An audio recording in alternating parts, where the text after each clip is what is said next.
Hello and welcome to the very first BurkOn live stream. Assuming that everything works with the technology, you never know. My name is Frank. I'm the publisher at Motocross Machinations here in Berlin, and I'm one of the organizers of the stream, the convention, Berlin International RPG Conventions. Get used to the mistakes right now. And so that I don't have to do them alone, let me bring also onto the stage Kara. Kara is one of my long-suffering playtesters, but is a gaming enthusiast and GM for conventions, and that's why we dragged her here so she can tell us about her experiences here.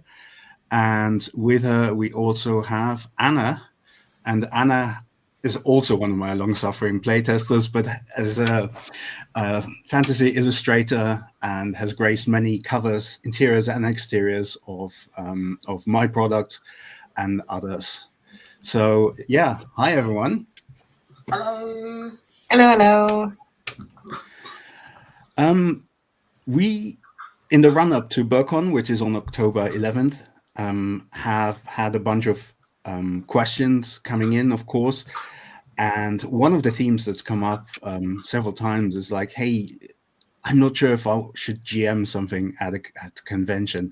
I kind of like to, but I'm not sure if I'm good enough or if I'm brave enough or anything like that. And so I think this for the next 45 minutes or so, we want to talk about why you don't have to be brave. We've all done it. Some of us have done it more than others. I think the first time I GM'd at a convention was in 2000. Back when Gen Con was still in the UK, and it was in Manchester. And it was the one time that I met Gary Gygax. I went over, and I'll never forget the immortal words that he uttered to me, "Not now, I'm doing an interview." True story. So, good name drop, by the way. Yeah. There were actually several other celebrities there. I don't remember all of them now. It doesn't matter for this. GMing at conventions that we're talking about, and there is still a little bit of time getting the promo in there early to sign up and run some games at BurkOn as well, because we'd love to have you. I still have to submit my own games as well, but we'll get there.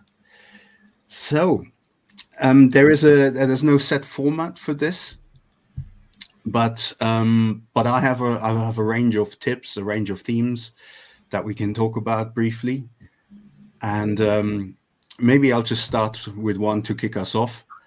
One of the things that I hear a lot, as I mentioned just now, is, oh, I don't know if I'm good enough to run a game at a convention. To which I say, well, first of all, if you're good enough to run a game at home, you're good enough to run it at a convention, because everyone is there to game. They really, really want to play. And this is the other part: is it's not your own, not just your job to be the GM, to bring the fun and to do everything. You're one person there. Everyone else, it's also their job to contribute to the performance, to make sure they play their characters nicely and in a fun way. And yeah. Well, what are your thoughts on that? Well, I first thought, is that a bold choice to say performance? We're playing a game. I'm not I there. mean, come on. Yeah. But no, actually, my second thought, besides your use of performance as a word, is I actually think it might be even easier to GM at a convention, as if you're planning for a normal group or your friends back at home or whatever for your standard group. There's this kind of understanding that you know the people, and this is going to be maybe a one shot or a couple weeks or like some sort of campaign. And then there's that extra pressure to incorporate the details of what you know of the people you're playing with. So if it's your friends, you know your friends' personalities, what they like and what they dislike. Whereas if at a convention, you're playing it 3 hours, maybe maximum 4 hours, you're likely going to create a pre-gen set of characters for the people to play. You don't really need to take into account the personality of the people that are going to be playing with you because you don't know them, or it's very unlikely that you will know them. So you can come in, have a good time, offer the type of game that you want to offer, and just really go hog wild with whatever is there. Hog wild. I like that. I think there's it's a good point that there's people put a lot of pressure on themselves as GMs, but sometimes also the players put a lot of pressure on you as the GM. And I'm like, hey, you part of the group. This is a collaborative game.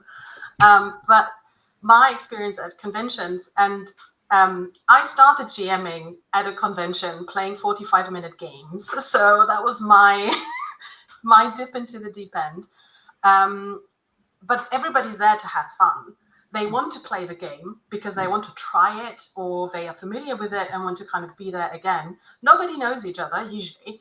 And you can just everybody is there as a kind of a first-time player, at least for that group, in that setting, for the game you're playing. So there is very little pressure, because the other thing is nobody can look into your head.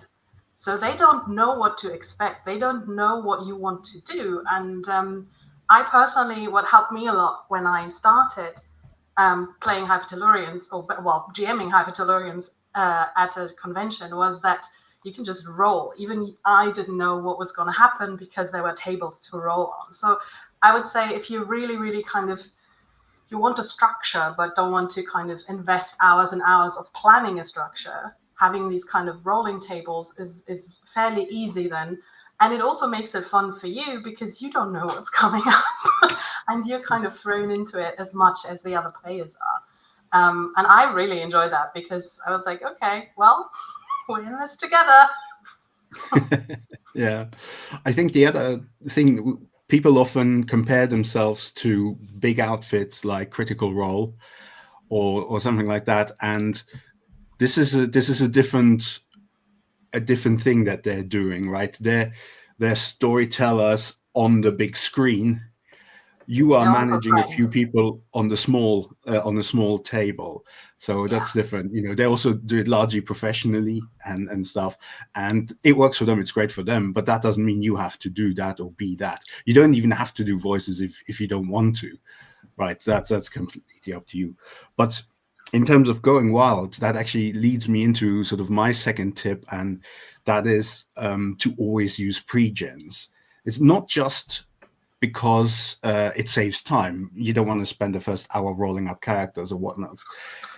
Because a lot of people want to try different systems and stuff, so they don't know those systems or whatever, and they don't have to. If you make the character sheet for them, you can make sure that it fits the tone of the game that you want to play. You can build in drives, you can build in goals and reasons for these people that are going to throw themselves into the mangle in a moment. So you don't have to, as a player, come up with that. You can just see, oh wow, here's something that's crazy that's going on. And that's the other thing, go a little crazy with the characters, not just because it's a one shot, but because it tells the player, hey, these are the cool things that this game wants me to do, so I'm going to go for it, right? 100% agree. One of my favorite things is just sitting down at a table, seeing whatever pre-gen is there that catches my eye, and then like immediately thinking of the backstory to it and like how I want to play it, or what's the one thing on the page that jumps out to me. And I'm also one of the players that actually kind of hates character building. I would prefer to almost always have a pre-gen character, play one session, and then adapt the character to what has happened in that particular session. So when I get to a table and the person has already created pre-gens, and I can just really come up with myself, or like I don't have the blank canvas, and that makes it much easier for me to have a good game. Yeah. I also like using pre-gens. I mean, we're both playtesters also, so we use a lot of pre-gens. And so we're kind of used to that, I think. But I also like it because like you said, I don't have to think about it, but I also get to try things that I would not necessarily kind of think of myself to try. Yeah. So as a player, that can be like hugely beneficial. And if you're on the other side of the screen as the GM, you know the characters as the player characters you're going to encounter. So I think that it helps on both sides. And especially like at a convention, you're really there to kind of dip your toes into different things. So you really want to just kind of have a look. So I think there's a lot of goodwill on the player's side, especially towards the GMs, because everybody knows GMing, or I think almost everybody knows GMing is hard. So I think a lot of people come in with a lot of goodwill. And yeah, you don't have to do the voices if you don't want to. I just want to say, no, GMing is not hard, because we want to encourage everyone to go and try. But yes, it is absolutely. Certainly a lot easier than people think it is. Yeah, that's true. It's also, there's a wide gamut. Some games do make it hard, do require a lot of preparation from the GM, and those parts are hard. As you get older, you'll find as a GM you gravitate to the systems that make your life easier. That's what I found, certainly. But going briefly back to the pre-gens, there's some systems you think, oh, but it's fun rolling up a character, and that's also true. And if it's a strong part of the game itself, you can still add little things in there that like give the character a little extra. Give them this item that ties into the story. Give them half of a locket and the other character has another, or part that ties people together, or player characters and GM characters, and so on and so forth. So you can still, after, if it's like a roll a few times on the table, still add some of these elements if you really want, by just giving them as additional items on top of it. I also wanted to, I sort of skipped over it, but I think as one of the first things to do, other than hear people laugh at the characters that you made in a nice way, because they're surprised by some of the cool stuff, they're not laughing at saying, oh no, these are rubbish. I mean, hopefully not. Is to, of course, talk about the tone and the themes of the game a little bit, set expectations, so that people who do want to go off the rails in the right way. This is also a good point to talk about safety tools. This is not something that you should skip, especially not at a convention. And everyone is there to have fun, so to make sure that everyone feels safe about that is really important as well. Speaking of that, do you folks have any particular favorite safety tools? I've got two. First one is to, before the game starts, you as a GM, don't want copyright issues, to sit down and to have a think about what topics are likely to come up and what you enjoy to talk about, And then if you're required to write a brief about what the game is about, maybe just add that little bit of detail into the brief. So if, for example, I play a lot of horror and sci-fi horror and like body horror, that sort of thing. And so I want to make sure that people are aware that this is going to happen. Because last year and this year, actually, I'm running one called Lab Cats in Space, which is a mothership module that I've been playtesting for a while.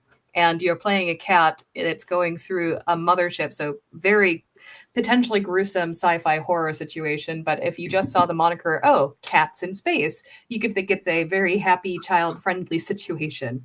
It's not. Please come play. It's fun. So that's the first one. And the second one is then the X card. So the X card is pretty standard, I think, these days. You've got something on the table, either a card with an X on it or just any kind of piece of something that indicates that if it's picked up, the person that's picking it up is basically Xing out of the scene, is saying, nope, I don't want to do this. I don't want this to be played out. And then the table will stop and they'll move on to the next scene or the next part of the scene if it's specifically there. So very commonly could be that a person really doesn't like spiders and you've thrown a monster of a spider form onto the table and the person goes, well, I was not expecting that. No, we're not doing spiders. I like people to squirm a little bit about spiders if at all possible, but within limits. Yeah. So, and then especially with a convention, it's important to either speed run through this at the very beginning to say, hey, this game is going to have spiders or X, Y, and Z, and to see if anybody already says no to that. So you don't necessarily need them to use the X card.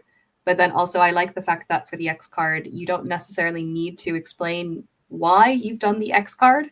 Could be a very like normal situation. Like, I don't know, the person is having a burrito and today you and burritos are not friends and you just don't want to have the scene with a burrito. So you can just X out that and you move on and nobody has to know that today you're very particular about burritos. Yeah. Also, I'm assuming yeah. Sorry, go on. I'm gonna say I'm assuming at this point people are like, "There's a cat. Oh my god, there's a cat. Yes, this is Max. He likes to be on camera." I'm just saying, if people see me look to the side, I've got another monitor here where I'm reading your comments, and someone posted correctly about the cats system, talking about cats, where you explain the game, the concept, the aim, the tone, and the subject.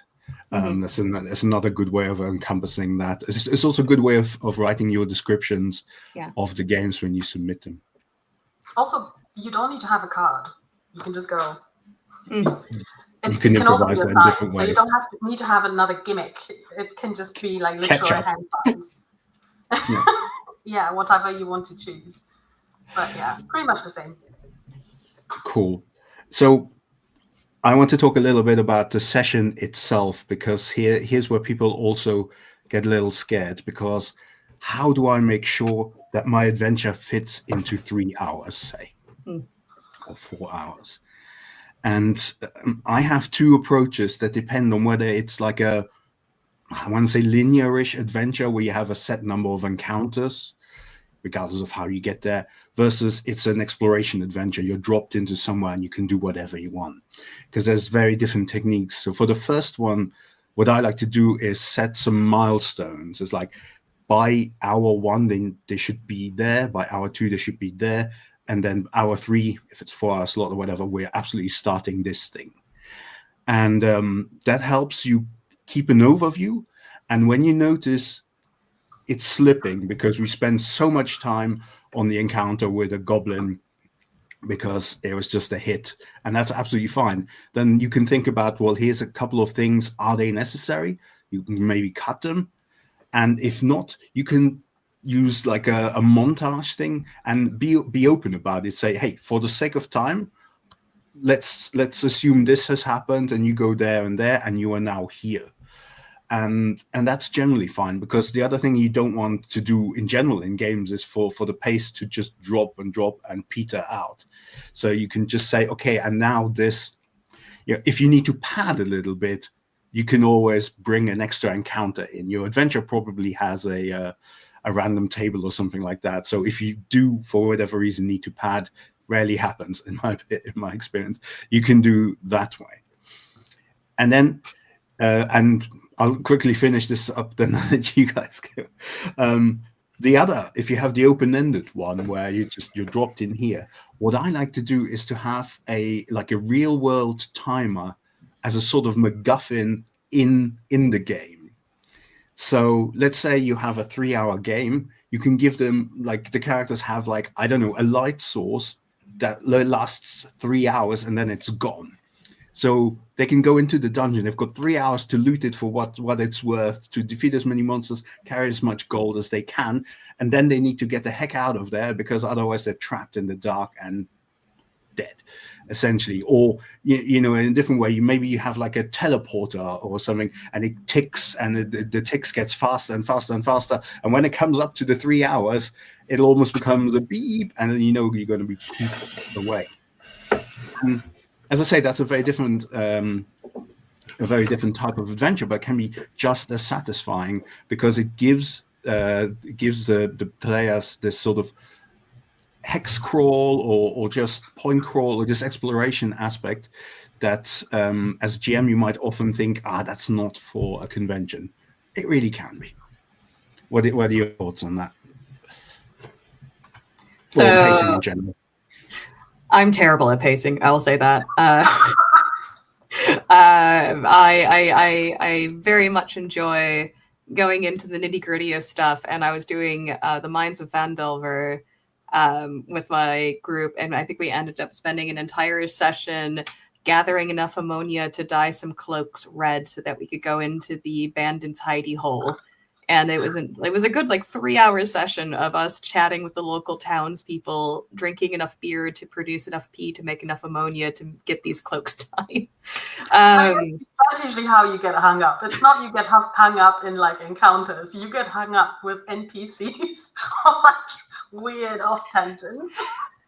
That said, for conventions or times when I have a very definite kind of time frame for it, or if I know this is a one shot and we absolutely can never extend it out, I generally try to make sure that whatever the ending could be is something that I could drop in. So if you have a big bad or something like that, and ideally go to A, B, C in order to get to the big bad, maybe the big bad shows up at B because you spent your entire time on the road to location B, and then that's just the penultimate fight. So just to have a little bit of flexibility and adaptability to what is happening in the game. I will forever think of this now, because so you spend too much time drinking beer and peeing to get ammonia. Good. There you have it, players.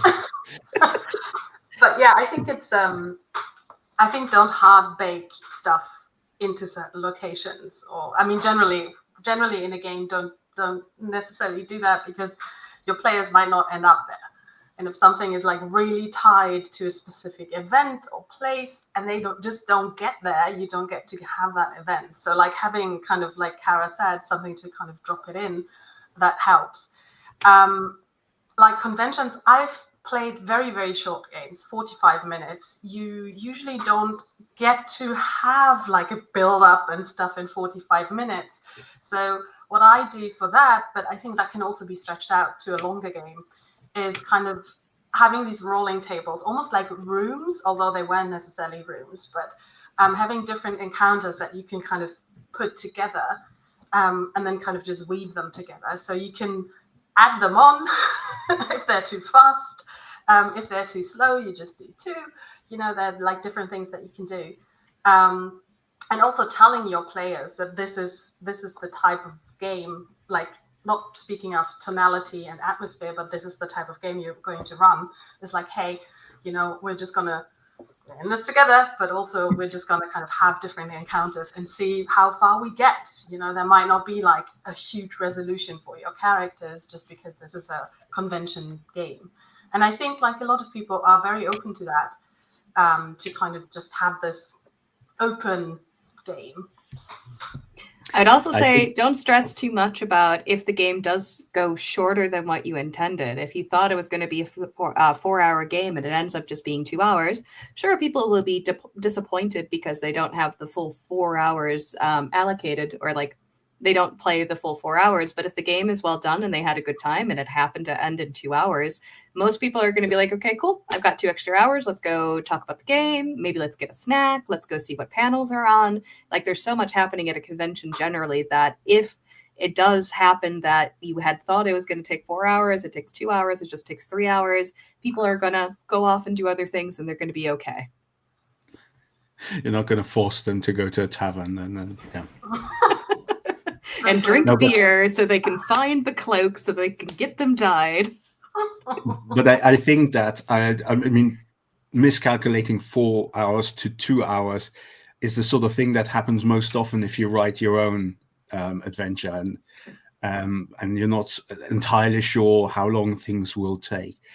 But even there, I would say if you just divide it up into milestones, you can, as I said before, drop some stuff in, pad it out if necessary, or have more social encounters. They generally take a bit longer than a combat encounter, unless you're playing the sort of game where a combat encounter takes 4 hours.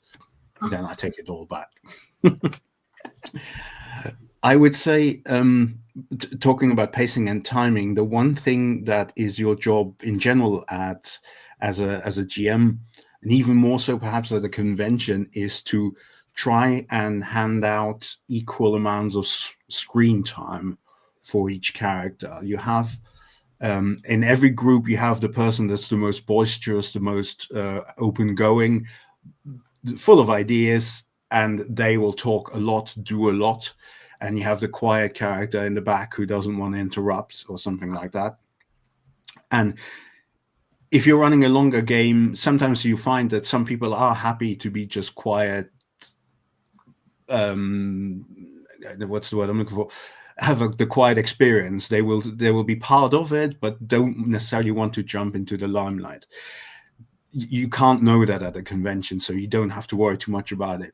But you should still strive to give everyone something to do a little bit. And so you can just go up, if you notice someone who's been quiet, saying like, okay, let's say the loud one is your leader or something like that.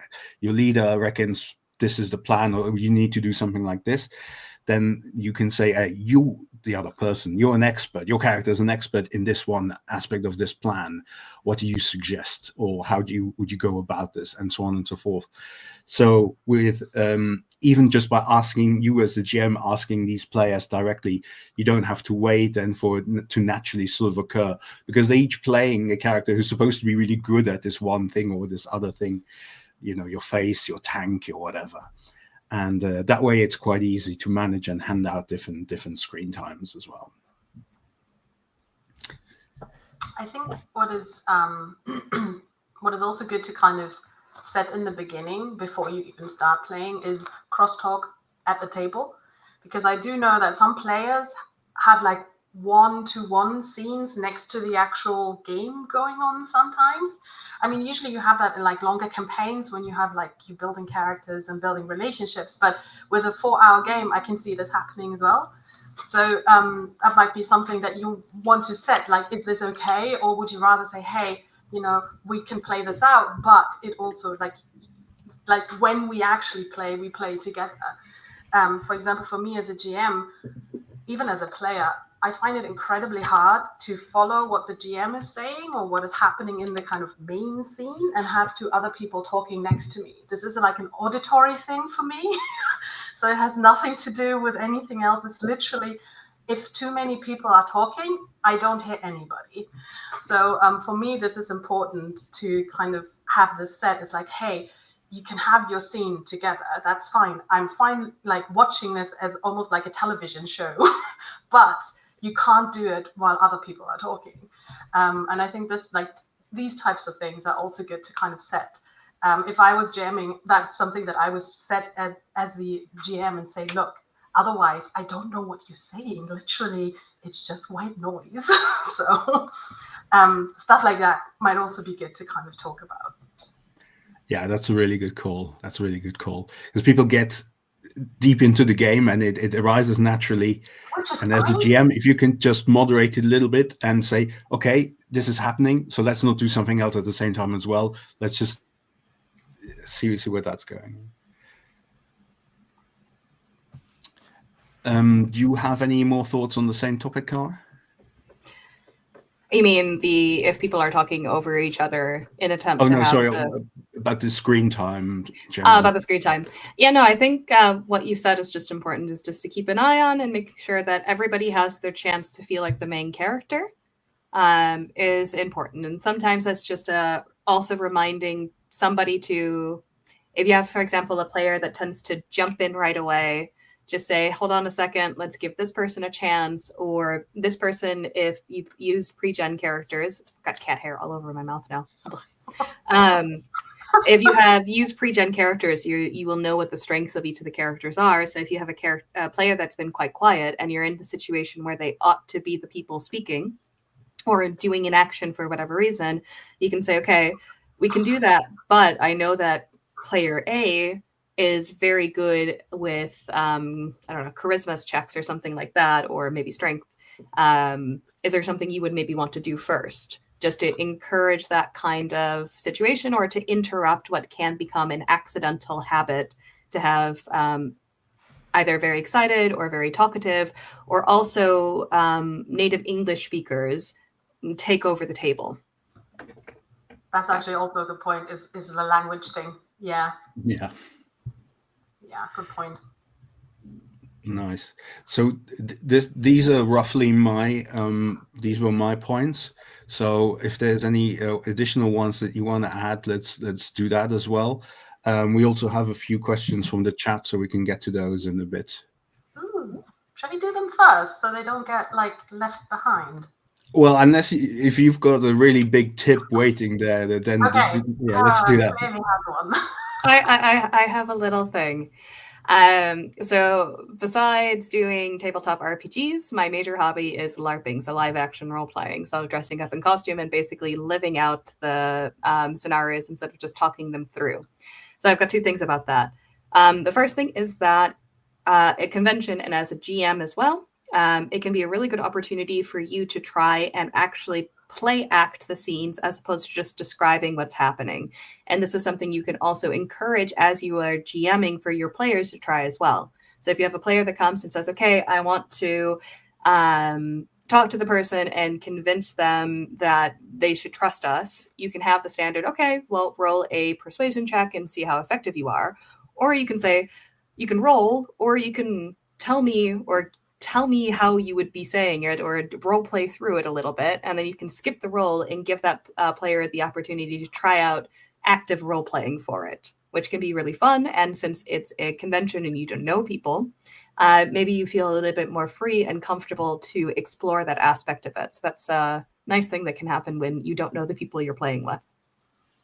No. Mm-hmm. Yeah. I think that's a good point generally. Also, as the GM, they don't know you, you don't know them. So that, for me at least, often makes it kind of freer. Yeah. Because I don't necessarily have to see these people ever again. So yeah. Well, next year at the latest, right? No, don't take this away from me, Frank. So that was point one. The second point is that there is a new idea that has been coming mostly out of the academic circles in the US, and it's started to become quite popular in the LARPing circles, and it's this concept of a brave space. So we previously had safe spaces, places that you can go and you can talk about organizing, for example, against the status quo, back against political stuff. You have a safe space to talk about this, which then evolved into creating a safe space for people to have the psychological safety to discuss things or to engage with ideas that they might not have engaged with previously. And you obviously want your table to be a psychologically safe place, which is why we have safety mechanics to begin with. But the extension, or one of the more popular things that is coming up now, is this concept of a brave space. So in addition to having a psychologically safe space available to you, sometimes there's some internal work that you need to do in order to do the things that are scary to you. And this is the concept of a brave space. So putting yourself forward, putting yourself into this space of bravery to GM a game that you haven't GM before, or to interact with players you've not interacted before, or even for some people, maybe just going to the convention itself might be the act of the brave space. but that it's a two-way street. You've got the safe space, which the GMs, the convention, your players are providing to you, and then you yourself stepping in and saying, okay, today I'm going to try to do something I'm not 100% comfortable with, to explore it because I want to try this. And so I highly encourage, first off, everybody to read the literature for LARPing in Brave Space, because there's some really, really good articles out there that helps you to understand a little bit more about how to challenge yourself in a safe way that is going to make you excited to continue to do it. And then two, to try this, if you guys are thinking or on the fence, try to put yourself into the Brave Space and just sign up to be the GM and give it your good old collegiate try. Because, I mean, the worst thing that could happen is that you have a slightly not fun game, but the players at the convention are going to make it fun. So I don't think it's likely to happen. Yeah, absolutely. Yeah. Great. Well, let's have a look at some questions. So one of the questions is related to what we were talking about earlier, about how do you bring an introvert, how do you give a voice to an introvert or someone who is a bit quieter? How do you help them?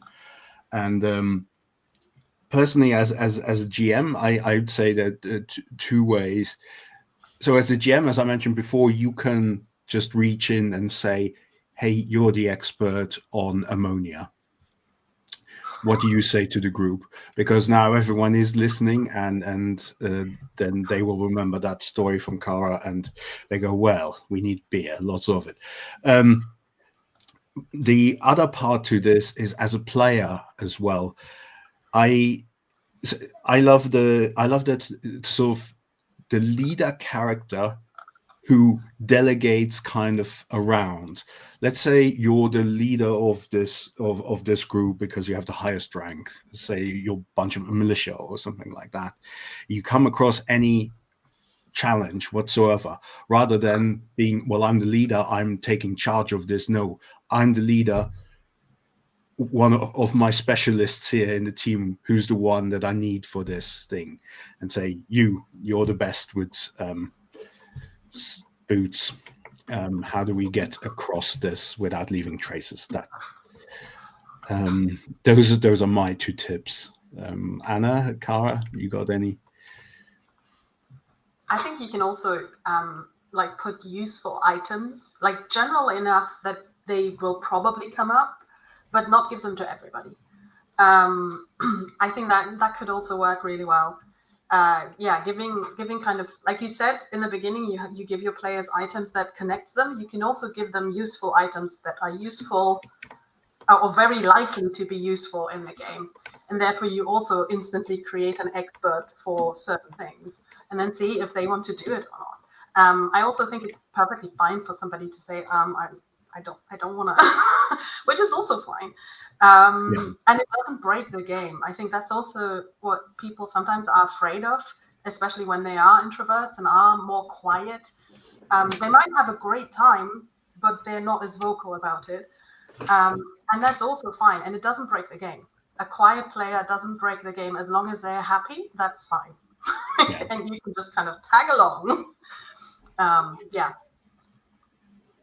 +1, definitely. Another tactic you can use as a GM is to introduce an NPC that will only talk to specific characters.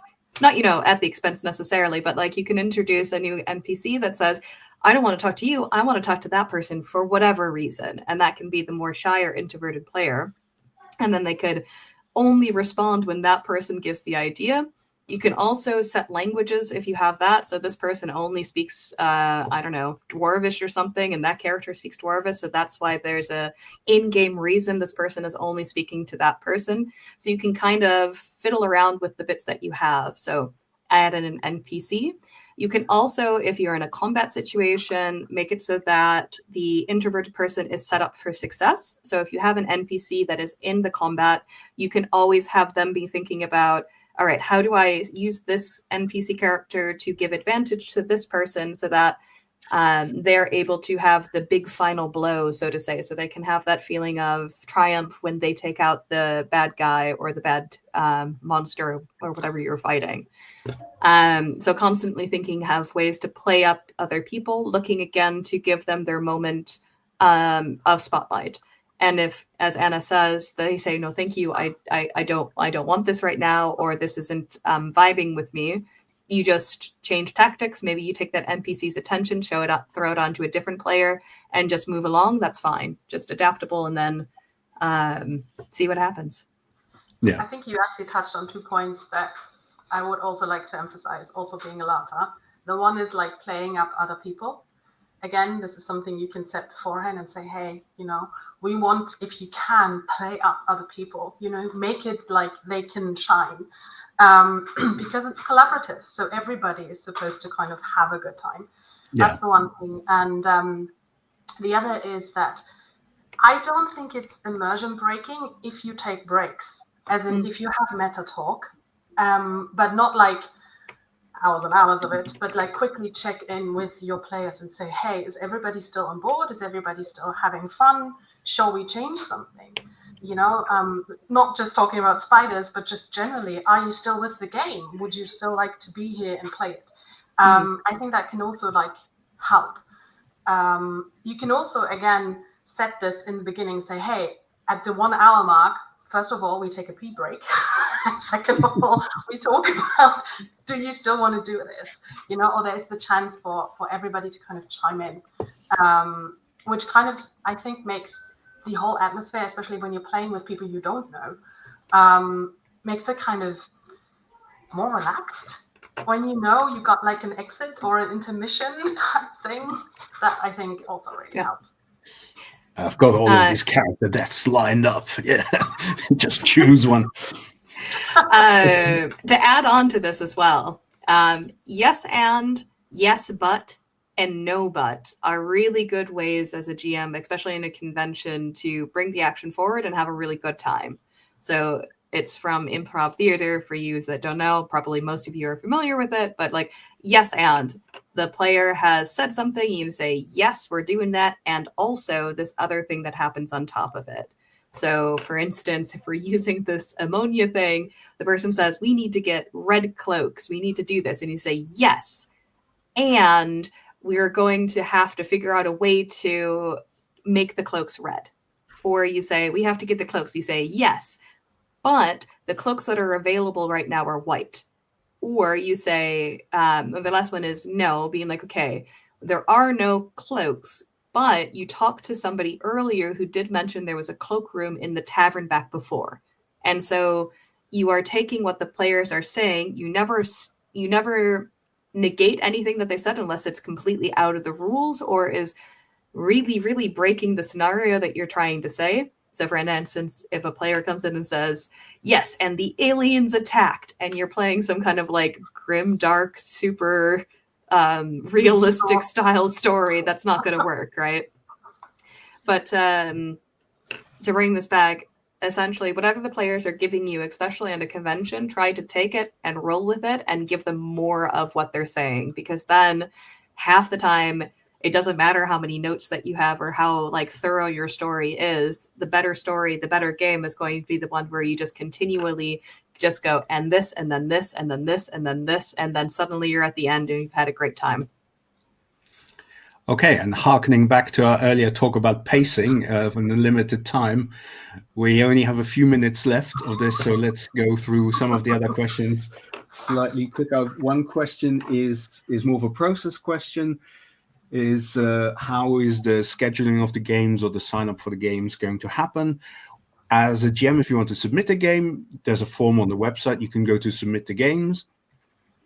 And we will be releasing a version of the website quite soon where you will see all of the games that have been put on offer as a player, and you can choose which ones you'd like to attend. That's that. How much should one playtest before running at a convention? I think personally that depends a lot. If you have a pre-written adventure for a convention, you probably don't need to playtest quite a lot. If you're an old fart who's mostly winging it anyway, then you probably don't need much playtest anyway, because you just give the players crazy pre-gens and let them go wild. But if you've written your own adventure, and you're somewhere you're earlier in that ladder, then I don't know. Have either of you ever playtested an adventure before a convention? I playtested my adventure at last year's BurCon, so I don't know if I fall into the old farts category quite yet, but I'm definitely a GM that says, we're winging it, let's see what happens. So kind of same. I mean, I started with like, hey, have rolling tables for like random encounters. So I think it depends on like how comfortable you feel. If you feel more comfortable with an adventure that you know, even if you haven't like play tested it, like as in you haven't GM'd it, but maybe you've played it as a player and would like to GM it, that could be something. So you're more familiar with the entire kind of setup, possibly also how long it takes, or how long it took you with some other players. But it depends on how comfortable that makes you. Like, it will make me more uncomfortable because I'm like, oh no, I need to get somewhere like in a certain amount of time. That makes me anxious. So I'd rather have like, hey, and I roll, and this happens now. So, but I think that's a very personal thing. If it makes you more comfortable, play test it. If it doesn't, don't. I also think that sometimes people are worried about balance. Is this encounter too deadly? Is this too easy? And that's the sort of thing they want to play test a little bit. Now, my advice to that is I don't give a fart about balance. If it's too easy, it's like it's a fixed time frame anyway. Make double the monsters next time. If it's too hard, we've got fast forward to like a few weeks later. Our heroes never came back, so you're going after them to see what happened. Also, if the convention game ends with a TPK, that's one of the few situations in which everybody's kind of okay with that happening, because you're not going to play the game ever again, probably, with that group of people. Yeah. As long as they're the architects of their own demise. Yeah. Yes. Here's a question, but there's a lot of advice for GMs. Is there advice for players? Actually, yes. In most modern OSR books, there's a lot about advice for players in general as well. So in my own Hypertellurians, for example, there's a whole section just about that, because yes, it's just as important for the players to buy in, to lift others up, like you said, Anna, to help everyone roleplay their concept and achieve their concept. Yeah.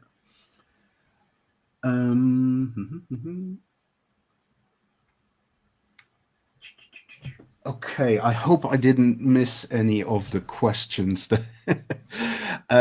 Let's, before we wrap up, any last words? How would you summarize then all the advice that we talked about in sort of one final sentence to encourage people to? Well, maybe I'll start. So for me, it's like use pre-gens and make the pre-gens tie into the adventure and tie into the sort of challenges that you're going to face and make them interesting. The second one, look at your pacing. Keep either milestone bits, and if you need to compress, say, okay, we're going to fast forward to this. If you need to expand, throw in a random encounter or NPC. A random encounter can be NPC. And finally, just manage a little bit the screen time between all of the participants. And then your job is done. Adding on to then lift up the players, yes and, no but, and then put yourself into the brave space to basically challenge yourself to do something that you're not something you've not necessarily done before. Yes. Yes, and I also think it's like good to have a thought, even if you haven't GM'd at all. Not necessarily what type of GM you want to be, but what type of GM you are. As in, what type of person are you? Are you maybe an introvert yourself? So also kind of think about the GMing experience you want to have. So yeah, take a hard look at yourself. That sounds hard, but kind of look at what you like to kind of experience also as the GM, because it's not just the players playing the game. You're also there to play it and to have fun. So yeah, that's mine, because everything else was already said. I was gonna say, I don't have I don't know if it's pithy specifically, but as just a final comment, we touched on it a little bit earlier. There's a lot of, I mean, Critical Role exists. We've already talked about the effect of that. Like, everybody would love if their GM was somebody as talented as Matt Mercer.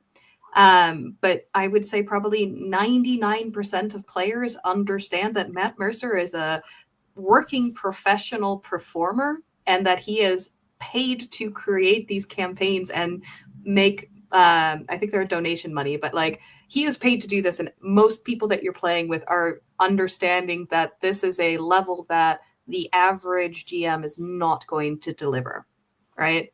And if you do find a player that says you need to do this, you can just respond, okay, then be one of the players on Critical Role, and I'll deliver the same level of performance. Pay me.